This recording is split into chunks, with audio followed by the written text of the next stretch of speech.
es Dios. Y lamentablemente hay personas que se han rebelado en contra de Dios y no quieren creer en Él.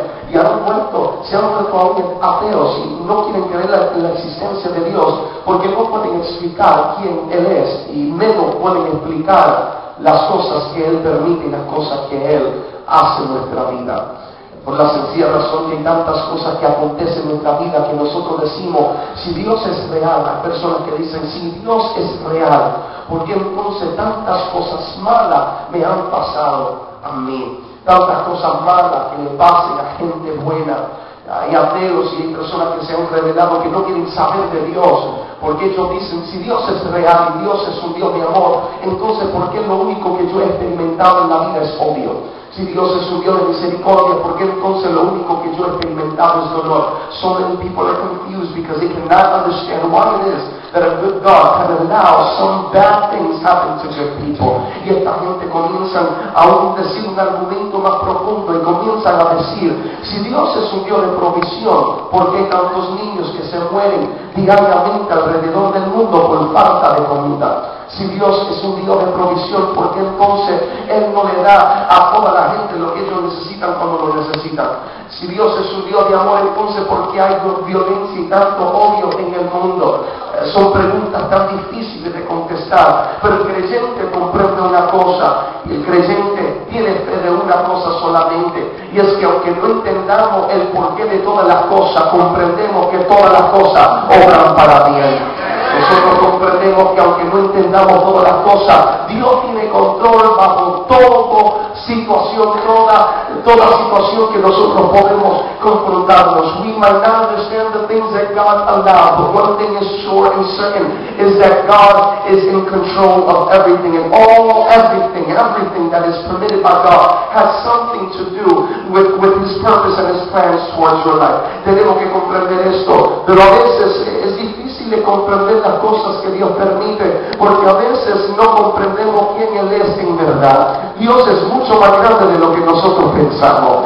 ¿Sabe lo que yo he aprendido en mi corta edad? Es que yo realmente no conozco a Dios en su completa manifestación y en su completa, gloria a Dios, eminencia, por sencilla razón que una vida completa no daría para poder explicar la grandeza de un Dios tan poderoso.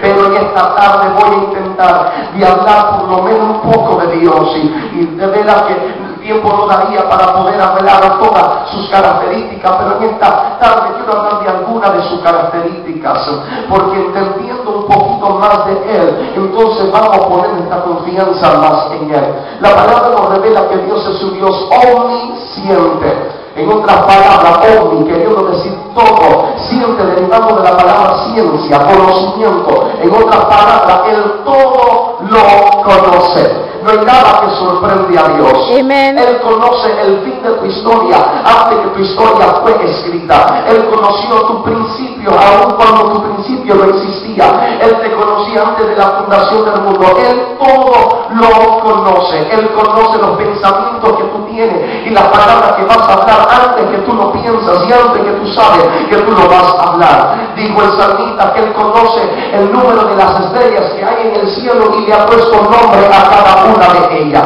¿Saben que eso es algo impresionante? Porque los científicos de esta generación no saben cuántas estrellas hay en nuestro sistema solar, mas sin embargo nuestro Dios, el creador del universo, no solamente sabe cuántas hay en el cielo, sino que le ha puesto un nombre distinto y diferente a cada una de ellas.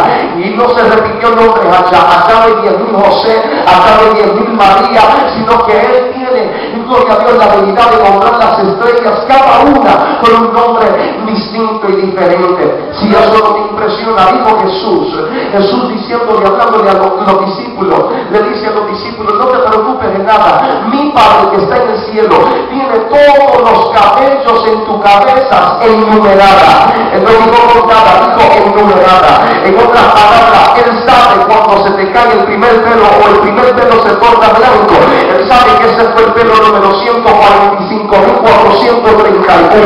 Él sabe si Él sabe cuántas estrellas hay en el cielo, si Él sabe cuántos cabellos tú tienes o tenías, alaba. Él sabe que es tu problema, Él sabe tu tragedia, Él sabe tu dolor, y no solamente conoce que eres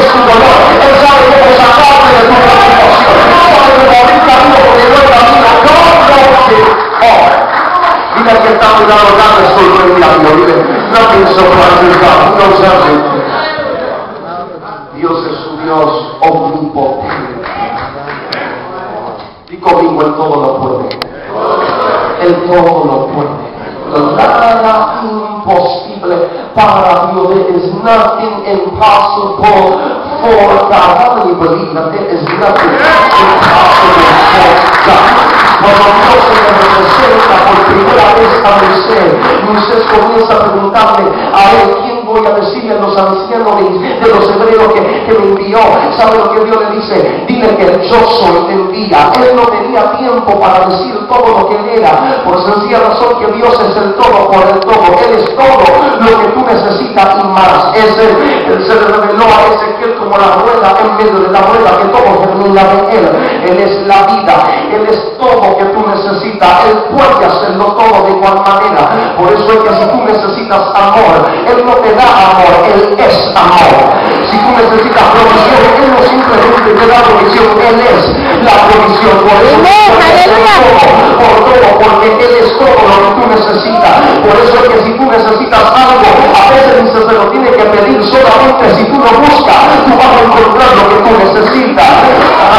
Por eso es que la palabra nos enseña que si escuchamos atentamente la voz de Jehová nuestro Señor, si nosotros lo obedezcamos, si nosotros podemos orar todos sus mandamientos, las bendiciones te alcanzarán. En otras palabras, si tú lo buscas a él te va a buscar a ti. Por eso que a veces mi oro, Dios me conoce el coro. Ahora, ¿sabes por qué? Porque si yo busco a Dios, las bendiciones me van a buscar a ti. Si yo busco a Dios, la unción me va a buscar a ti. Por eso es que si tú estás buscando que Dios te levante un ministerio, busca a Dios y el ministerio te va a buscar a ti. Busca primeramente el reino de Dios y su justicia, y todo lo demás será por la añadidura. Busca a Dios y lo demás te buscará a ti. No cualquier persona dile, búscalo para que te busquen. Dile, búscalo para que te busquen. Te va a encontrar la felicidad, te va a encontrar la paz, te va a encontrar la restauración de tu familia si tú buscas a Dios. Dios es un Dios omnipresente. I love this one. Él es un Dios omnipresente. He is an omnipresent God. He is everywhere at the same time. He is everywhere. Está en todos los lugares en el mismo momento. Él es la vida, Él es el dador de la vida. Y todo existe porque existe en Él. Es incorrecto de decir que Dios no está en un lugar. Quizás la presencia de Dios manifestada no está, pero la presencia de Dios está en todo lugar. Porque si Él no está en un lugar, ese lugar deja de existir, porque solamente en Él se puede vivir, solamente en Él está la vida. Pero la omnipresencia de Dios no simplemente se limita a lugares geográficos, sino que la omnipresencia de Dios traspasa y desvía la palabra tiempo. Y de igual manera como Dios está en todos los lugares, Él existe en todos los tiempos. Él es un Dios que existe en el eterno presente. Él está en el pasado, Él está en el presente y Él se encuentra en tu futuro. Él está en todos los tiempos. ¿Sabe por qué me impresiona que Él está en todos los tiempos? Porque entonces tenemos que aprender el vocabulario de Dios. Cuando Dios sana tus heridas del ayer, cuando Él sana los momentos de tu pasado, Él literalmente traspasa, gloria a Dios, la palabra tiempo, y Él va a tu pasado y te sana en aquel momento, mientras ahora mismo Él se encuentra en tu presente, reafirmándote, sanándote, levantándote, animándote. Pero cuando Dios te habla sobre tu destino, como dije ayer, Él no es un Dios que no sabe lo que va a pasar en tu futuro, sino que Él lo ordenó, Él lo estableció. Entonces cuando Dios habla de tu destino, no es algo que será, es algo que ya existe, ya es ordenado. Por tanto, cuando Él te dice en tu presente, voy a salvar a tu familia, te voy a levantar, te voy a bendecir, voy a hacer esto contigo, no es algo que puede acontecer, no es algo que quizás va a acontecer, es algo que ya es establecido, porque Dios tiene la habilidad que cuando te dice en tu presente,